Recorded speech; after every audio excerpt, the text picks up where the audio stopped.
Also today, the man accused of killing a 14-year-old girl more than 3 decades ago will be in court. A judge will decide whether 57-year-old Mark Anthony Russ is competent to stand trial. Savannah Welch is live in Seattle, where this investigation started 32 years ago. So, Savannah, tell us what detectives found at that scene that eventually led to the arrest.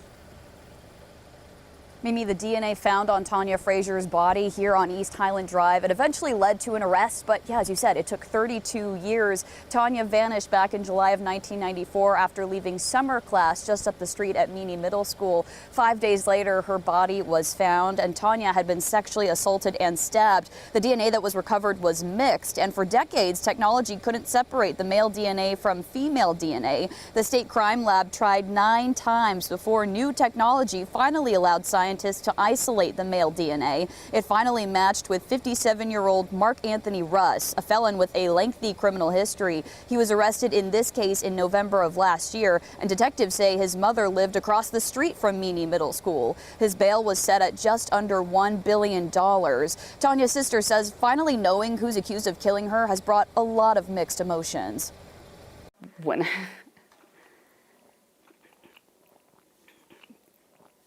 When I think about her, I don't know, I just think about, like, who would she be? Like, would she have kids?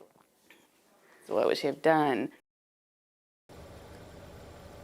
According to detectives, Russ and Frazier were strangers, and she was likely chosen at random on her way home from school. Prosecutors say he tricked her into talking with him before the attack, and back in May, a judge ordered that Russ undergo a competency restoration treatment. Today, we're expecting a judge to decide whether or not Russ is fit to continue on with the trial, or specifically move forward with the case specifically. And looking at this, we'll let you know as soon as we learn any further details from court and the hearing that's expected today. Reporting in Seattle, Savannah Welch, King 5 News. Thank you, Savannah.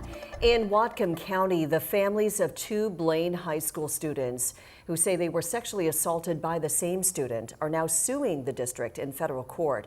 The alleged assaults happened on campus in the 2024-2025 school year. One girl got a restraining order against the male student, but her family says administrators refused to enforce it. Instead, they say the district's safety plan disciplines their daughter if she encounters the boy, which they claim is victim blaming. The damage that their behavior has done has been so hurtful to my daughter. The male student has been banned from campus except to participate in athletic events. The other alleged victim has since enrolled in a program to take classes off campus.